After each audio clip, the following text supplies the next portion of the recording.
भगवान की 2 पत्नियां हैं।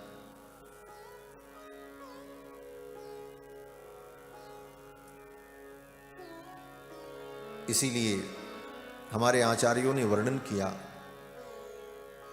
कि लक्ष्मी जिसकी पत्नी हो वही भगवान है। भगवान की यह भी एक परिभाषा है। क्यों? बोले पुरुष सूक्त में जब परम पुरुष का वर्णन किया, चारों वेदों में पुरुष सूक्त है। ऋग्वेद, यजुर्वेद, सामवेद, अथर्ववेद, चारों वेदों में पुरुष सूक्त आमनात है। और लगभग पुरुष सूक्त के वो सारे मंत्र, वो सारी ऋचाएं हैं, कहीं आगे हैं कहीं पीछे हैं, क्रम में अंतर है, कुछ पाठ भेद भी है, परंतु भाव भेद नहीं है, भाव वही है। पुरुष सूक्त में वेद भगवान ने परम पुरुष का वर्णन किया, और परम पुरुष का जब वर्णन किया तो नाम नहीं लिया, कहा पुरुष एवेदम सर्वम, ये सब कुछ परम पुरुष है। यद भूतम यच्च भव्यम, जो कुछ है जो कुछ होगा सब भगवान ही है। सर्वम खल्विदम, उन्हीं से सब कुछ उत्पन्न हुआ। तस्मादस्वा अजायंत जेके चोभयादतः, उन परमात्मा से ही अश्व उत्पन्न हुए जिनके ऊपर नीचे दोनों तरफ दांत हैं। गावो हजदनिरे तस्मात्, उन्हीं से गायें उत्पन्न हुई। तस्मात् जाता अजावयः, उनसे बकरियां उत्पन्न हुई, पशु पक्षी उत्पन्न हुए, माने संपूर्ण सृष्टि उन्हीं से उत्पन्न हुई, तात्पर्य ही है। चंद्रमा मनसो जातः, चंद्रमा उनके मन से उत्पन्न हुआ। चक्षोः सूर्यो अजायत, सूर्य जो है परमात्मा के चक्षु से प्रकट हुए। मुखाद अग्निरजायत, मुख से अग्नि प्रकट हुई। मुख से ब्राह्मण प्रकट हुए, ब्राह्मणोस्य मुखमासीत बाहु राजन्यकृतः, सब कहा वेद भगवान ने। लेकिन अभी तक ये नहीं बताया कि वो भगवान है कौन। अभी गोलमाल चल रहा है, सब स्तुति चल रही है, व्याख्यान परमात्मा का सब बता रहे हैं, लेकिन वो परमात्मा है कौन ये अभी निर्णय नहीं किया। सब कहा वो परमात्मा यज्ञ रूप है। उन यज्ञ रूप परमात्मा का देवताओं ने यजन किया। सप्तास्यासन परिधयः त्रिः सप्त समिधः कृतः, उन यज्ञ रूप परमात्मा के लिए 7 परिधियां थीं, सप्त समिधः, और सप्तास्यासन परिधयः त्रिः सप्त समिधः कृतः। और बसंतो स्यासीदाज्यम ग्रीष्म इद्मः शरद्धभिः, बसंत आज्य था, ग्रीष्म जो है ये ग्रीष्म ऋतु ही इद्म थी, शरद ऋतु ही हवि बनी। और इस प्रकार यज्ञ में पुरुष का देवताओं ने यजन किया। यज्ञेन यज्ञमय यंत देवास्तानि धर्माणि प्रथमान्यासन। लेकिन अभी भी स्पष्ट नहीं किया वेद भगवान ने वो परब्रह्म परमात्मा कौन। तब आगे नारायणानुवाक जब प्रारंभ हुआ तो वहां जाकर के वेद भगवान ने स्पष्ट कर दिया, श्रीश्चते लक्ष्मीश्च पत्न्यौ, श्री और लक्ष्मी जिनकी पत्नी है वो परब्रह्म परमात्मा सच्चिदानंद है, वो परम तत्व है। और वो कौन है? बोले वो नारायण है। नारायणत्वयि नमृष्यति वैदिकः कहा श्री यामुनाचार्य स्वामी जी आलवंदार स्तोत्र में इसी अर्थ का संकेत करते हैं कि कोई भी वैदिक अगर होगा तो नारायण के परत्व को वो नकार नहीं सकता। नारायणत्वयि नमृष्यति वैदिकः कहा, कौन ऐसा वैदिक है जो नारायण के परत्व को स्वीकार नहीं करेगा? वेद ने स्पष्ट कह दिया, श्रीश्चते लक्ष्मीश्च पत्न्यौ। स्वाहा सुधा जिनकी पत्नी है, संज्ञा देवी जिनकी पत्नी है, सरस्वती जिनकी पत्नी है, वो ब्रह्म नहीं अपितु श्रीश्चते लक्ष्मीश्च पत्नी। इसीलिए नारायण शब्द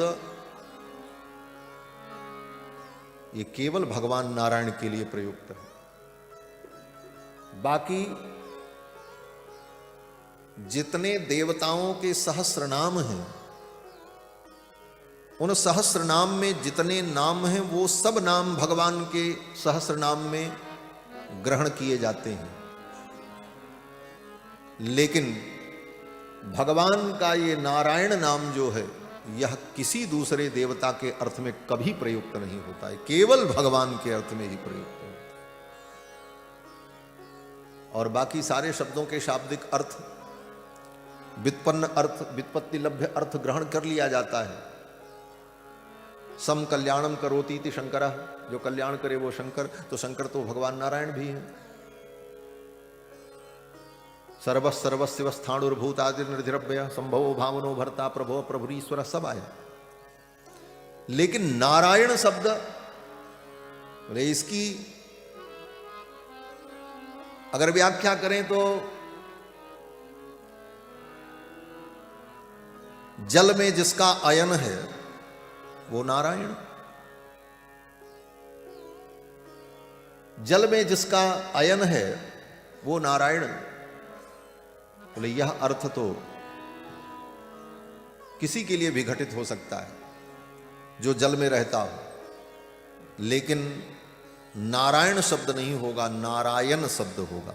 नकार को नत्व तभी होगा जब भगवान के लिए इस शब्द का प्रयोग किया जाए। इसके लिए महर्षि पाणिनि ने एक स्पेशल सूत्र बनाया है। ये नारायण शब्द केवल भगवान का वाचक। कह श्री श्रिय परम सत्व समाश्रय कह कह पुंडरीक नयन पुरुषोत्तम कह।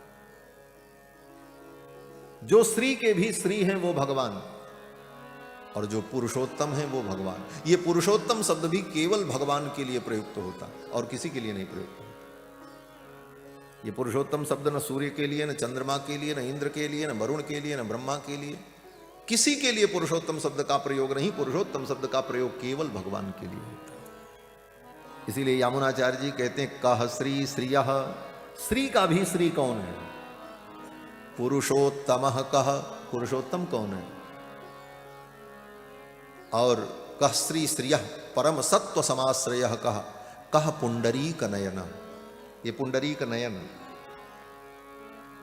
कमल नयन, पुंडरीकाक्ष, राजीव लोचन, कमल नयन। ये पुंडरीक नयन, कमल नयन, पुंडरीकाक्ष, राजीव लोचन, ये केवल भगवान के लिए प्रयुक्त होता है। किसी भी देवता की आंख बड़े बहुत सुंदर हो, लेकिन उसकी आंख को देखकर कमल नयन और पुंडरीक नयन और पुंडरीकाक्ष नहीं कहा जाता। विरूपाक्ष तो कहा जाता है, विरूपाक्ष। और भी अनेक अनेक शब्द आते हैं, परंतु पुंडरीकाक्ष शब्द केवल भगवान के लिए प्रयोग होता है। पुंडरीकाक्ष पुनातु, भगवान पुंडरीक नयन है। नव कंज लोचन कंज मुख कर कंज पद कंजारूढ़। तो ये सारे शब्द भगवान के लिए ही प्रयुक्त होते हैं। तो लक्ष्मीपति हैं भगवान, ये भगवान की एक परिभाषा है। और भगवान की दो पत्नियां हैं, श्रीदेवी और भूदेवी। श्रीदेवी माने लक्ष्मी और भूदेवी माने भूदेवी। कृष्णावतार में वही रुक्मिणी और सत्यभामा हैं। रुक्मिणी सत्यभामाभ्याम सहितम कृष्णमाश्रय। और रामावतार में बोले रामावतार में श्री जी सीता जी हैं। और भूदेवी बोले भूदेवी धरती के रूप में हैं। और भगवान जब राजा बनने जाते हैं तो भूदेवी मानो भगवान का वर्ण करने जा रहे हैं। ये भूदेवी भी पत्नी के रूप में भगवान का वर्ण करती है।